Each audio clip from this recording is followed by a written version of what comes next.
garbage bag. First, I'm going to go in and introduce myself to my patient. Knock, knock, knock. I'm going to wash my hands, identify myself. My name is Nancy. I'm going to be your nurse today. Can you give me your name and date of birth? And he tells me that it's John Smith, and his date of birth is 3/3/73. And I verify that against my orders. I let him know what I'm going to be doing. Mr. Smith, just so you know, I need to do a dressing on your arm. How's your pain right now? Do I need to give you any type of pain medication? He's fine. He had it done earlier today, and it seemed to go okay. So we're going to go ahead and get that done for you. Do you have any allergies? I'm not using any ointments or anything, just normal saline, but just double checking and making sure. And he doesn't have any allergies, nothing against my MAR as well. So I'm going to go ahead and get my garbage bag. I'm going to set that up on the end of the bed.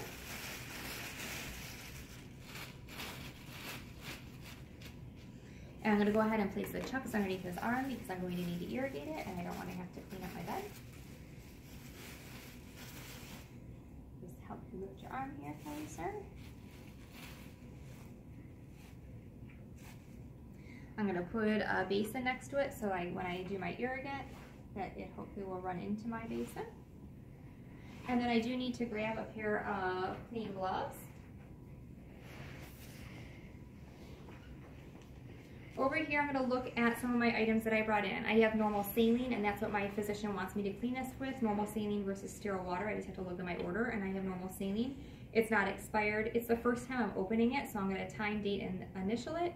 It's only good for 24 hours. Had somebody else already utilize this morning, I could utilize the same one. I would go ahead and open up the cap, and I would do something called lipping it by pouring off a little bit. It would hopefully clean off the inside of that cap and decrease any contamination. I'm going to go ahead and open up. I have a bulb syringe irrigation. I'm going to open that up. Again, good for 24 hours. If there was one utilized this morning, I could utilize that again. I'm going to open up my irrigation, putting my cap up. I'm going to take my piston syringe out of here. I just need our bulb syringe out of here, making sure that I don't touch this against anything. Turning it up, I will pour my irrigant into there. And then again, placing that back down inside. Are you pouring all of that into I can pour as much as I need. I'm just going to have to clean it 3 times, so depending on how much I would need. All right, at this time, I'm going to go ahead. You can either open up your sterile field and then take the dressing off, or take the dressing off and then open up the sterile field. It's kind of up to you. I'm going to go ahead and just take off the external dressing now. So I'm going to put on some clean gloves because he potentially has some exudate on there. So I would loosen the tape, and I would go ahead and remove this. I'm going to remove this away from my patient so that they're not seeing what's inside there. I would notice for what's called COCA, color, odor, amount, and consistency of any type of exudate that's coming through. And again, I'm going to lift this next drain sponge up. I'm leaving the packing inside. At this point, I can take my gloves off, wash my hands, and now I can start opening up my sterile field. So I'll get my table, make sure my table is at least waist high or higher. I'm going to turn this at an angle so that when I open this up, it actually makes a square because it's normally folded in a diamond shape. If you open it up this way, you're going to lose table surface area. So kind of turn it to the side. I'm going to open up away from me, to the side, to the other side, and then towards myself. Okay. And I now have my 1-inch border. I need to open up my items and place them onto my sterile field. By doing this, I'm going to open them, stepping away from my sterile field.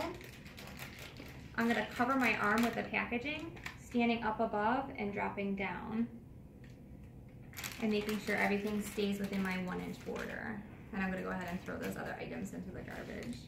So again, taking a step back, opening, covering my arm, dropping down. Ooh, was that close? Dropping down within my 1-inch border.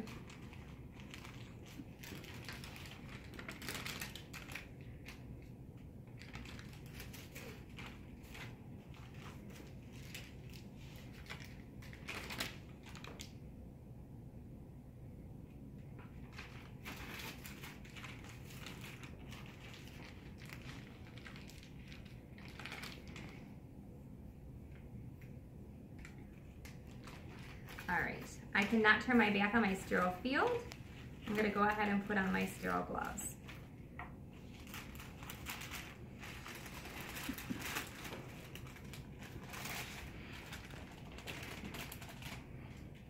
sterile glove. I'm going to go ahead and pick that up. Remember, we're going skin to skin, taking a step back, always making sure that I'm facing my sterile field. I'm going to slide that one on, getting underneath it. Remember, I have 1 inch to be able to pull. If I need to fix sleeves or anything at this point, I'm going to do so. And I'm going to pull that on down. Now I'm going to go glove to glove.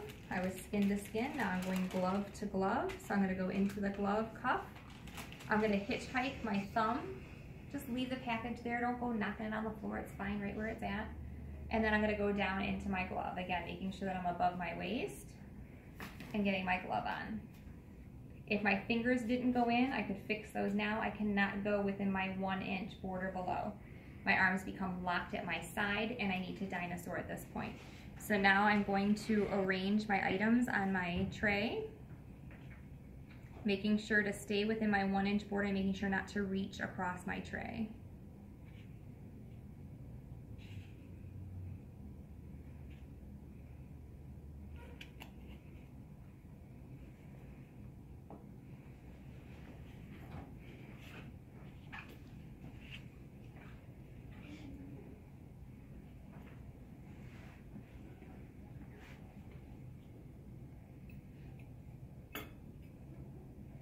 All right, at this point I need to figure out which hand is going to be my dirty hand. Many times people say non-dominant. You just have to make sure you remember which hand it is. So my left hand, I'm gonna suck up a little bit of water, making sure not to drip this. I'm gonna go ahead and turn this right side up, coming around my sterile field not to drip.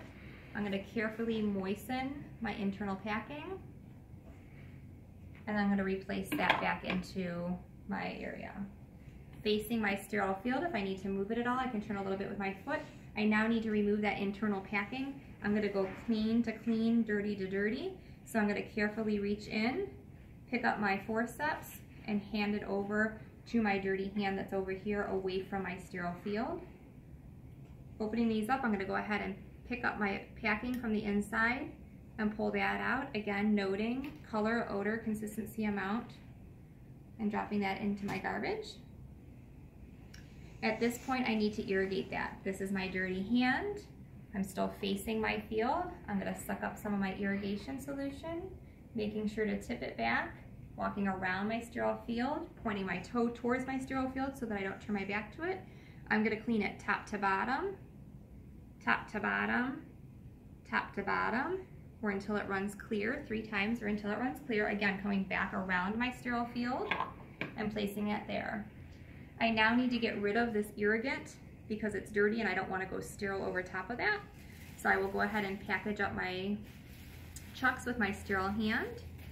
If my patient's gonna lift his arm gently for me. Why, thank you, sir. And then I'm gonna place that into my garbage can. I now need to dry this. So I'm gonna go with my sterile hand and dry it, but I'm gonna be making poofs. Make sure not to reach too far into your sterile field.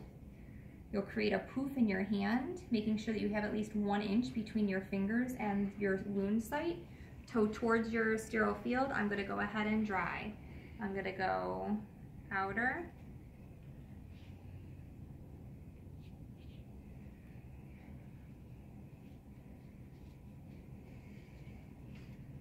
and then inner,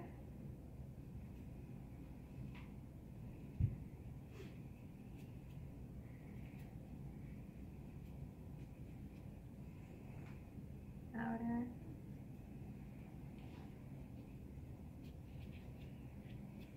and actually I think it's inner, inner, outer, outer. I'm not sure off the top of my head. Just try it. 2 times on each side, not going over the same spot twice. All right, now I'm time to pack it. Again, clean to clean, dirty to dirty. I want to go ahead and hand my forceps to my dirty hand. I want to go ahead and grab my packing that has been saturated and squeeze it out because I don't want it drippy wet. I just want it kind of moistened. I want to find where my tail is at. Okay, I'm gonna hold it in my hand and I'm gonna go ahead and pack this. And again, my toes towards my sterile field, so I'm not turning my back. When I pack this, I want to pack down into the wound without, I don't want to jab my patient at all. I want to make sure that my packing does not go outside of my wound bed and then get drugged back in. I don't want to drag anything from the external area into my packing or into my wound. I'm gonna throw those away.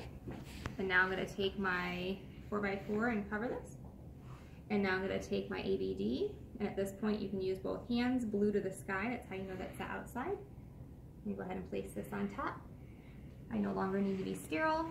I would take a piece of tape, time, date, name, label it, and whatever securing device. Don't glue your fingers all the way down this, just go edge to edge, and then place my securement, however I would need to secure that. And then I would document color, odor, consistency, amount, how the wound bed looked, how the patient tolerated it, if he needed any pain medicine, and I would clean up my supplies.